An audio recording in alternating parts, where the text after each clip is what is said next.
ಮೀನರಾಶಿಯವರಿಗೆ ಈ ಸಂವತ್ಸರದಲ್ಲಿ ನಿಮ್ಮ ಜನ್ಮ ರಾಶಿಯಲ್ಲೇ ಶನೈಶ್ಚರ ಇರತಕ್ಕಂಥದ್ದು. 30 ವರ್ಷಗಳ ನಂತರ ಮತ್ತೆ ನಿಮ್ಮ ರಾಶಿಗೆ ಪ್ರವೇಶವನ್ನು ಮಾಡ್ತಾ ಇದ್ದಾನೆ ಪರಮಾತ್ಮ. 4ನೇ ಮನೆಯಲ್ಲಿ ಗುರು ಇರತಕ್ಕಂಥದ್ದು. 12ನೇ ಮನೆ ಅಂದರೆ ವ್ಯಯಸ್ಥಾನದಲ್ಲಿ ರಾಹು ಇರತಕ್ಕಂಥದ್ದು. 6ನೇ ಮನೆಯಲ್ಲಿ ಕೇತು ಇರತಕ್ಕಂಥದ್ದು.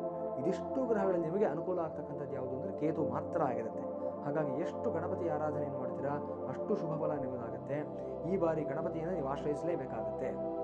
ಜನ್ಮರಾಶಿಯಲ್ಲಿರ್ತಕ್ಕಂಥ ಶನೈಶ್ಚರ ದೇಹಾರೋಗ್ಯದ ವ್ಯತ್ಯಾಸವನ್ನು ಮಾಡ್ತಾನೆ.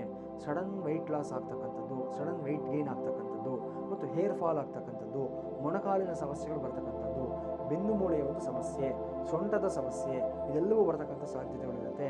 ಈ ವಿಚಾರಗಳಲ್ಲಿ ಯಾವುದೇ ಕಾರಣಕ್ಕೂ ನಿರ್ಲಕ್ಷ್ಯವನ್ನು ಮಾಡದೆ ಆಯಾ ತಜ್ಞರನ್ನು ನೀವು ಭೇಟಿಯನ್ನು ಮಾಡಿ ಸಕಾಲದಲ್ಲಿ ಚಿಕಿತ್ಸೆಯನ್ನು ಪಡ್ಕೊಳ್ತಕ್ಕಂಥದ್ದು ತುಂಬ ಉತ್ತಮವಾದಂಥ ವಿಚಾರ ಆಗಿರುತ್ತೆ. ಇನ್ನು 12ನೇ ಮೇಲಿರತಕ್ಕಂಥ ರಾಹು ನಿಮ್ಮ ಮನಸ್ಥಿತಿಯನ್ನೇ ಸಾಕಷ್ಟು ಬದಲಾವಣೆಯನ್ನು ಮಾಡತಕ್ಕಂಥದ್ದು, ವಿಲಕ್ಷಣವಾದಂಥ ಆಲೋಚನೆಗಳು, ಒಂದು ವೈಲ್ಡ್ ಫ್ಯಾಂಟಸೀಸ್ ಅಂತ ಹೇಳ್ತಾರೆ, ಆ ಥರದ ಭಾವನೆಗಳೆಲ್ಲವೂ ಸಹ ನಿಮ್ಮನ್ನು ತುಂಬಿಸ್ತಕ್ಕಂಥ ಸಾಧ್ಯತೆಗಳಿರುತ್ತೆ. ರಾಹು ಥರ ಕೊಡೋನಿಲ್ಲ, ಕೇತು ಥರ ಕೆಡಿಸೋನಿಲ್ಲ ಅಂತ ತಮಿಳಿನಲ್ಲಿ ಒಂದು ಮಾತಿದೆ. ಆದರೆ ರಾಹು ಕೆಡಿಸಬೇಕು ಅಂತ ತೀರ್ಮಾನ ಮಾಡ್ಕೊಂಡ್ಬಿಟ್ರೆ ಪ್ರಪಂಚದ ಯಾವ ಶಕ್ತಿನೂ ಕೂಡ ಅವನಿಗೆ ಎದುರಾಗಿ ಹೋಗೋದಕ್ಕೆ ಸಾಧ್ಯವಾಗೋದಿಲ್ಲ. ಇದನ್ನು ಎದುರ್ಕೊಳ್ಬೇಕು ಅಂತಂದರೆ ಇರತಕ್ಕಂಥದ್ದು ಒಂದೇ ಒಂದು ಪರಿಹಾರ ಅಂತಂದರೆ ರಾಜರಾಜೇಶ್ವರಿ ದೇವಿ. ಈ ದೇವಿಯನ್ನು ಆಶ್ರಯವನ್ನು ಮಾಡಿ ಅಪರಾಜಿತಾ ದೇವಿ ಸ್ತೋತ್ರವನ್ನು ಪ್ರತಿದಿನ ಪಾರಾಯಣವನ್ನು ಮಾಡಿ ರಾಜರಾಜೇಶ್ವರಿ ದೇವಿ ಸನ್ನಿಧಾನದಲ್ಲಿ ನೀವು ಕುಂಕುಮಾಭಿಷೇಕ ಅಂದರೆ ರಕ್ತಾಭಿಷೇಕ ಅಂತ ಹೇಳ್ತಾರೆ, ರಾಹುಕಾಲದ ಸಮಯದಲ್ಲಿ ಕುಂಕುಮದ ನೀರಿನಿಂದ ಅಭಿಷೇಕವನ್ನು ಮಾಡಿಸಿ ವಿಶೇಷವಾದ ಫಲಿತಾಂಶವನ್ನು ಪಡ್ಕೊಳ್ತೀರಾ.